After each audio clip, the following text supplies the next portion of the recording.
अस्सलामुअलैकुम नाजरीन, मैं हूं शहबाज पाशा। आप देख रहे हैं बिदरी 9 न्यूज़। आज का इंटरव्यू बहुत ही ख़ास और अहम होने जा रहा है क्योंकि हमारे साथ जुड़ने वाले हैं बिदर के मशहूर और सीनियर मोस्ट रेस्पेक्टफुल डॉक्टर मकसूद चंदा साहब। आपका इस्तकबाल है। अस्सलाम वालेकुम रहमतुल्लाहि व बरकातुहू। आदाब अर्ज़ है सामीन, मुझे इस काबिल समझा आपने कि इंटरव्यू के लिए इंशाअल्लाह मैं जितना हो सके बेहतर से बेहतर अंदाज में और साइंटिफिक स्टडीज़ के तहत मेडिकल नॉलेज के बेसिस पे मैं आपसे आपके जो मालूमात मुझसे जानना चाहते हैं उसका आपको जवाब दूँगा इंशाअल्लाह।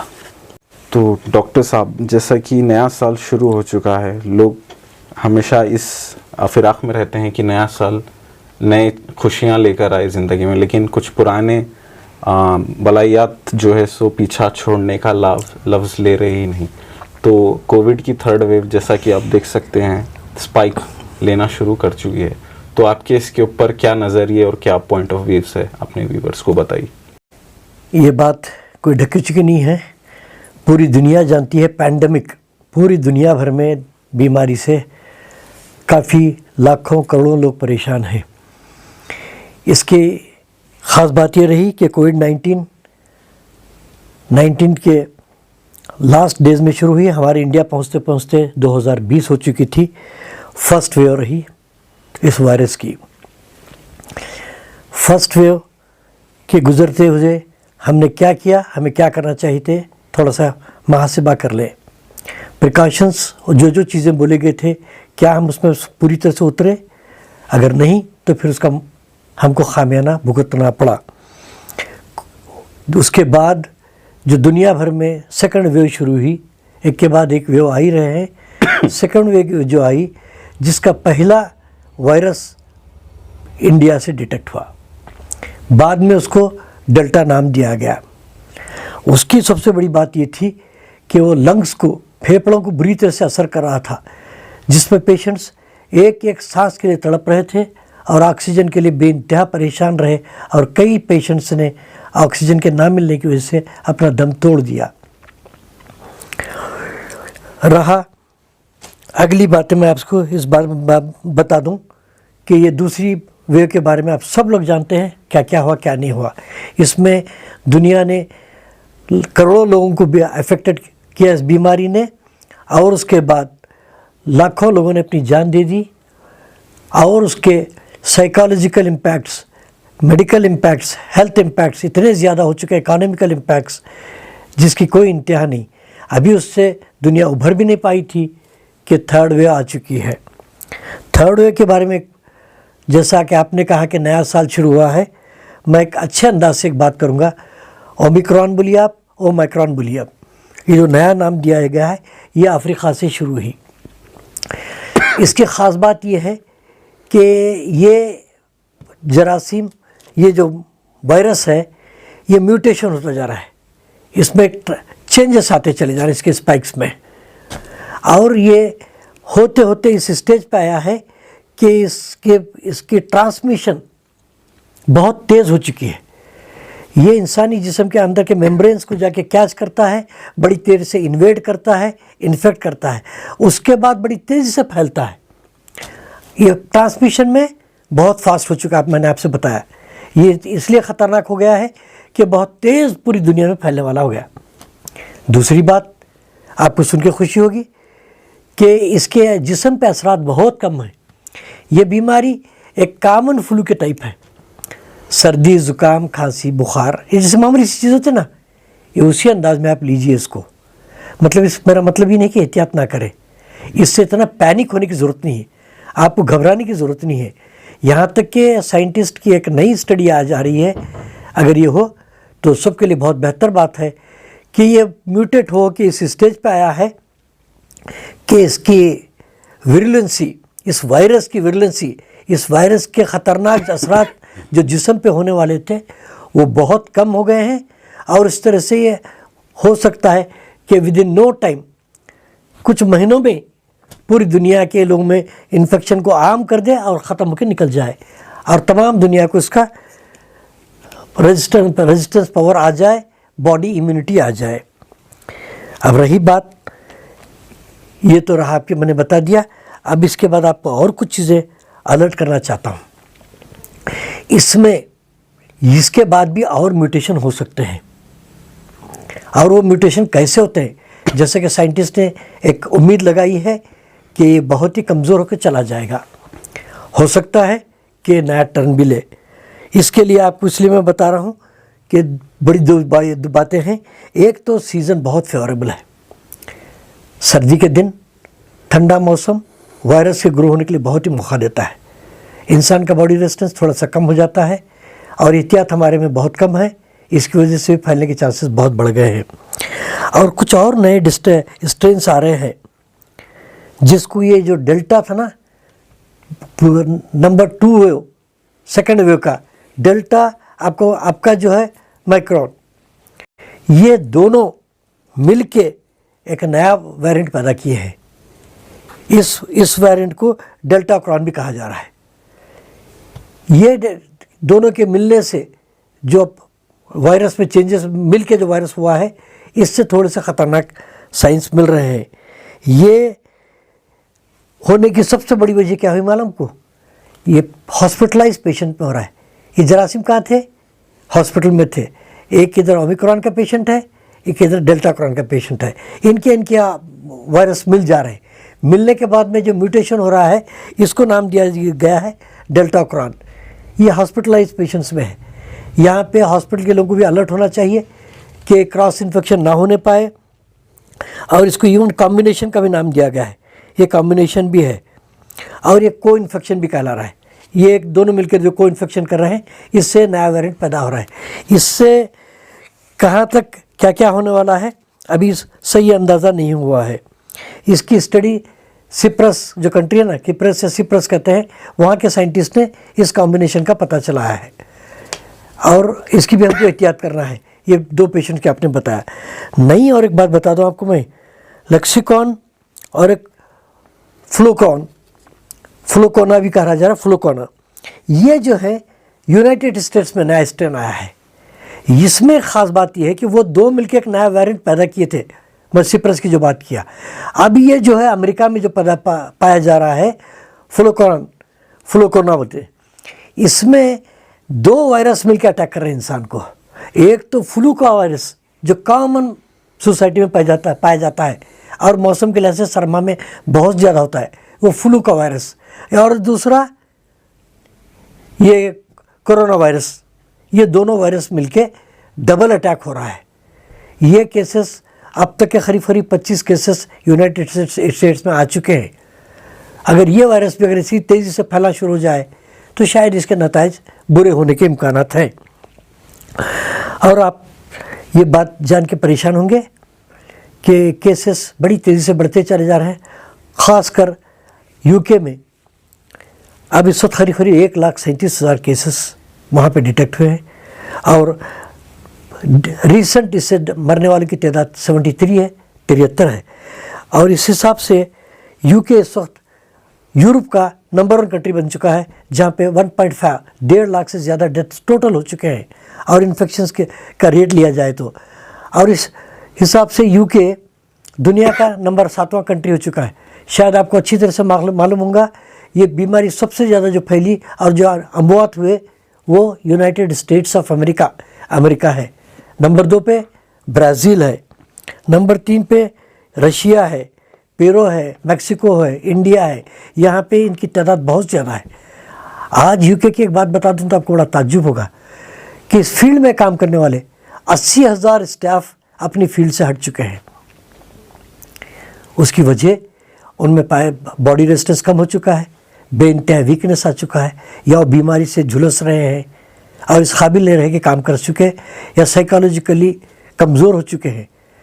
तो आज आप ये सुन के ताज्जुब करोगे कि वहाँ पे मिलिट्री को कॉल कर लिया गया है। इसको टैकल करने के लिए यूके में मिलिट्री को बुला लिया गया है। तो हालात कुछ इस अंदाज से रुख बदल रहे हैं, पता नहीं क्या होगा। और हमारे यहाँ जो नाइट कर्फ्यू, ये तमाम चीज़ें एहतियाती तदबीर तो कर रहे हैं। तमिलनाडु में केसेस के एकदम तेज़ी से बढ़ चुके हैं, और तमिलनाडु में में यहाँ तक कि डिस्कशन हो रहा है कि लॉकडाउन शुरू कर दिया जाए क्या। लॉकडाउन के अपने एडवांटेजेस डिसएडवांटेजेस अपनी जगह पे अटल है, जिससे कॉमन मैन की ज़िंदगी बेइंतहा परेशान कुन हो जाती है। यहाँ तो वायरस से मर रहे हैं, या वहाँ पे लॉकडाउन के दौरान में लोग भूख से मरेंगे, कमाएंगे नहीं, उनको खाना नहीं पहुँचेगा, उन तक कोई पहुँच नहीं सकेगा। ये हालात अपनी जगह पे है। इसलिए बस उस रब से दुआ कीजिए, एहतियात कीजिए। और ख़ास बात, एक बात बता दूँ आपको मैं, कि बच्चे जो 1 साल से जो छोटे हैं उन पे बहुत ज़्यादा निगाह रखी जाए। इनका बॉडी रेजिस्टेंस बिल्कुल डेवलप नहीं होता, ये इमेच्योर इनका इम्यूनिटी होता है, ये मैच्योरिटी के स्टेज पे नहीं आता है। तो ये बहुत तेज़ी से इन्फेक्शन कैरी करेंगे और इनकी अपनी उम्र के लिहाज से कमज़ोरी बीमारी को बहुत ज़्यादा फलमिनेट, बहुत ज़्यादा बढ़ाने पे काम करेगी इनकी उम्र। तो इन बच्चों के लिए बहुत ज़्यादा एहतियात की ज़रूरत है। घर के बड़े माएँ भी बहुत एहतियात करना पड़ेगा इस बारे में। यहाँ तक कि माँ जब भी अपने बच्चों को अपने करीब ले, अपने हाथों को धोए, खांसी जुकाम हो तो दूर रहे, उनके बच्चों के मुंह पे मुँह ना खांसे, उन बच्चों को अपने से दूर रखा करें। घर के जो भी मेंबर आए दूसरे, उनके हाथ में बच्चों को ना दे दें। ये तमाम एहतियात बहुत ज़रूरी है, ख़ासकर बच्चों के लिए केयर किया जाना बहुत ज़रूरी है। जैसा कि हम लोग 21st सेंचुरी में हैं, टेक्नोलॉजीज़ अपने हिसाब से काफ़ी आगे बढ़ चुकी हैं, मेडिकल साइंसेस अपने अपने जॉनराज में काफ़ी उम्दा काम कर चुकी हैं और कर रही हैं। फिर भी आपको क्या लगता है पर्सनली कि कहाँ हम लोग फेल हो रहे हैं, ये सिस्टम को कंट्रोल करने में कहाँ फेल हो रहे हैं, हम कौन से होल्स भरने में, फिल करने में चूक रहे हैं? आपको क्या लगता है इस पर? माशाल्लाह, सवाल बड़ा अच्छा है। इसमें मैं एक बहुत बड़ी बात बताना चाहता हूँ कि जान लो कि हम इंसान हैं, बस हम कितने मजबूर हैं उस रब के हाथों। कुदरत की अपनी जगह पे है। इंसान इस जाम में, इस तकब्बुर में, इस घमंड में आ गया था कि हम बहुत कुछ कर सकते हैं, लेकिन एक ऑर्गेनिज्म जिसको आप देख नहीं सकते, माइक्रोस्कोप नहीं, अल्ट्रा माइक्रोस्कोप चाहिए आपको देखने के लिए, वो जरासीम, वो वायरस आपको इस हद तक परेशान कर चुका है। और आप एक स्टेप ट्रीट करने जा रहे हैं, म्यूटेशन दूसरा आ रहा है, वो करने जा रहे हैं, तीसरा आ रहा है। अल्लाह का करम है, उसी रब ने दिया है नॉलेज।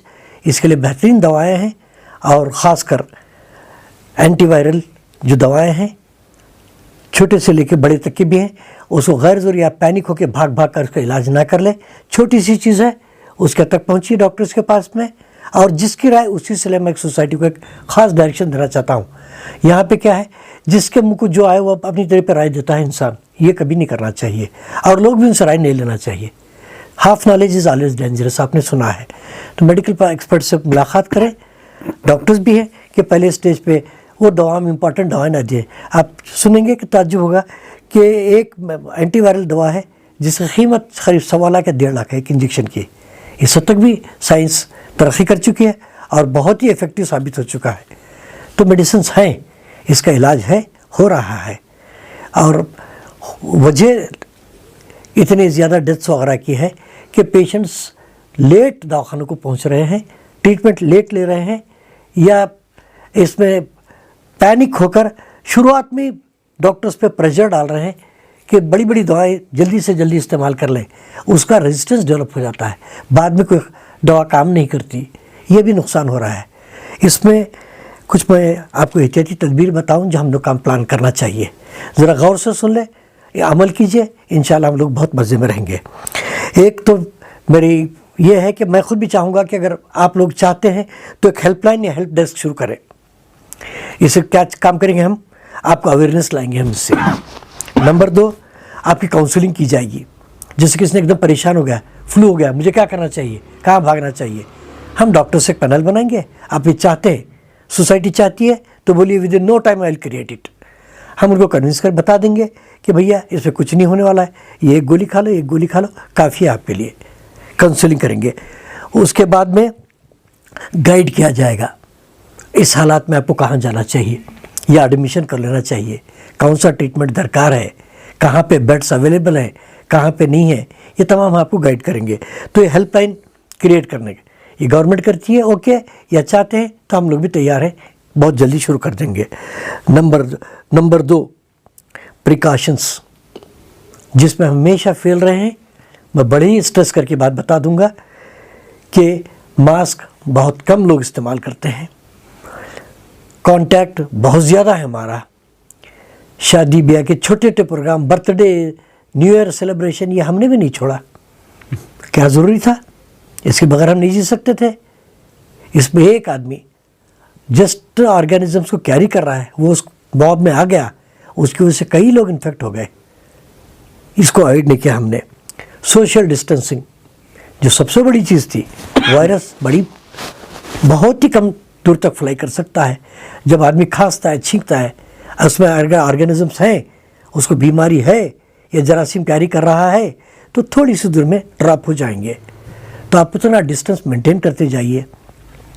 ये शेक हैंड सबसे भयानक चीज़ है। मैं जिस बात को हमेशा बोला हूँ कि हाथ मिलाना बंद कर दीजिए। आप दिल में मोहब्बत रखिए, बहुत बड़ी बात है।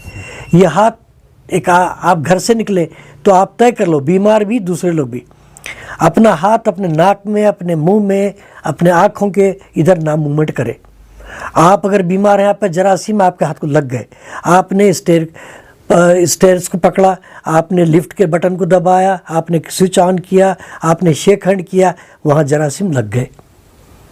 उसके बाद वो दूसरे आदमी ने टच किया, फिर उसकी अपनी आदत, वो हाथ लिया, अपने नाक में डाल लिया, मुंह में डाल लिया, जरासीम को हम पास कर रहे हैं। एक चेन है, आप बात समझ गए मेरी। इस चेन को ब्रेक करने की हम कोशिश नहीं कर रहे और सलाह नहीं ले रहे हम। ये चेन को आप ब्रेक कर दीजिए। एक चेन में कहीं एक जगह भी ब्रेक आ गया तो वहीं ड्रॉप हो गया, बात ख़त्म हो जाएगी इंशाल्लाह। रहा एक बड़ी बात बताना चाहता हूँ आपको मैं, कि आप क्वारंटाइन की बात कर रहे थे ना पहले, कि जितने केसेस हैं उनको डिटेक्ट करके अलग कर दिया जाए। उनके जितने लोग कांटेक्ट में आ चुके हैं उनको आप पकड़ के आप अलग कर रहे थे। इसकी ज़रूरत नहीं है अब करने के लिए। अब कांटेक्ट ऐसा हो चुका है कि शायद पूरी दुनिया एक दूसरे के कांटेक्ट में आ चुकी है, ये जरासीम वालों के साथ में। इसमें मैं एक रिजर्व कांटेक्ट, एक पैसिव कांटेक्ट की बात बताना चाहूँगा। इससे बहुत बड़ा फ़ायदा होगा सोसाइटी को। उसमें ख़ास कर मैं बोल रहा हूँ कि उन्होंने कहा ना, पेशेंट या उसके जो कांटेक्ट में उनको नहीं, बल्कि आप उनको क्वारंटाइन कर रहे हैं या उनको दूर कर रहे हैं जो हाई रिस्क है।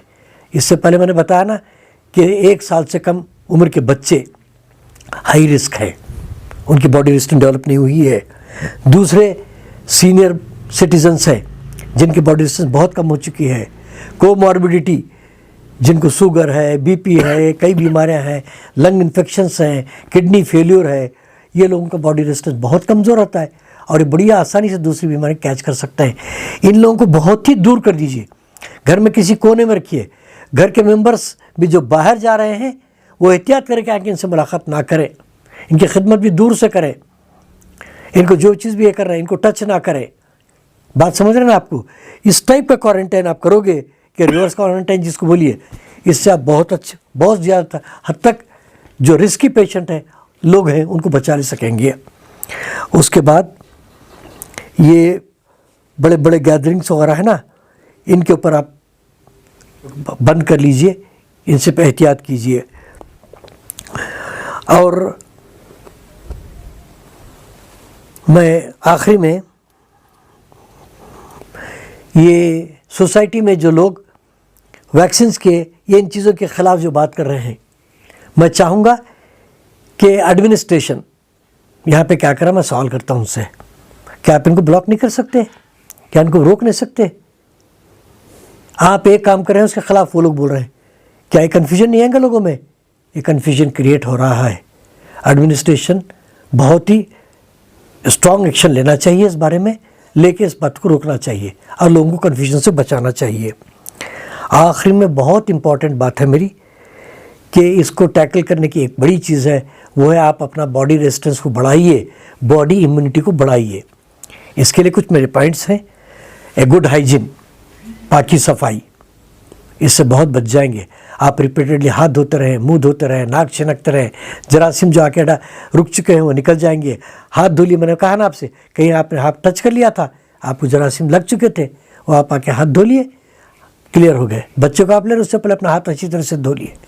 हाइजीन वेरी इंपॉर्टेंट काम करेगा। गुड फूड, अच्छी ग़िज़ाएँ खाइए। ये जंक फूड्स, मार्केट की ऐसी ऐसी चीज़ें ना खाएं, अच्छी ग़िज़ाएँ खाएँ, फ्रूट्स मार्केट में अवेलेबल हैं, एग्स अवेलेबल हैं, जो नॉनवेज खाते हैं उनके लिए नॉनवेज फूड अवेलेबल है, जिससे बॉडी रेजिस्टेंस बढ़ेगा।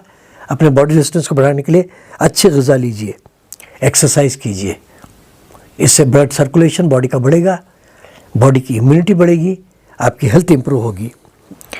और ये तो मैंने करने वाली चीज़ें कह दी, ना करने वाली चीज़ें बड़ी इंपॉर्टेंट है, तो सुन लीजिए गौर से। मेहरबानी करके तंबाकू किसी अंदाज में आप लेते होंगे, या टोबैको च्युइंग है, गुटखा है, सिगरेट बीड़ी है, नाश लेते हैं कुछ लोग, इससे पूरी तरह से बंद कर दीजिए। इससे लंग से बड़ा असर होने वाला है, आपके लंग कमज़ोर हो गए तो इसकी वजह से इतनी ज़्यादा मौत हुए हैं, इसकी एहतियात कर लें। अल्कोहल, इससे बचने की पूरी कोशिश करें, उसके करीब भी ना जाए। उसके बाद आखिरी में अपने बैड हैबिट्स, शहर में बाहर निकले, रात के 11-12 बजे भी लोग बाहर नज़र आएंगे। जितना आदमी जल्दी सो जाएगा, जिस वक्त पे सोना है उस वक्त पे सो जाएगा, उसकी हेल्थ बहुत अच्छी रहेगी। सुबह जल्दी उठे, अपना काम शुरू करें, हेल्थ भी अच्छी रहेगी। सबसे पहले उठते ही उस रब की इबादत कीजिए जिसने आपको पैदा किया है। अगर वो चाहेगा आपको तो बहुत अच्छा रखेगा, उसकी इबादत के साथ अपनी दुनियाई काम कीजिए। जल्दी सोइए, जल्दी उठिए और अपनी हेल्थ का ख्याल रखिए। Thank you very much. माशाल्लाह, काफ़ी इम्पोर्टेंट और ख़ूबसूरत बातें आपने व्यूवर्स के साथ शेयर की। आई होप ये हमारे लिए फ़ायदेमंद और इन्फॉर्मेटिव साबित होगा। मैं आपका तहे दिल से शुक्रिया अदा करना चाहूँगा, आपने अपना कीमती वक्त में से कुछ लम्हे निकाल के हमारे इस चैनल को दिए। थैंक यू वेरी मच हमारे साथ जुड़ने के लिए। मैं शुक्रिया अदा करने से पहले एक बात कहूँगा कि मैंने जितनी बातें कही उन्हें बड़े गौर से सुने, उस पर अमल करें। इंशाअल्लाह आप इस बीमारी से ही नहीं बल्कि दुनिया के तमाम प्रॉब्लम से महफूज रहेंगे। Thank you very much.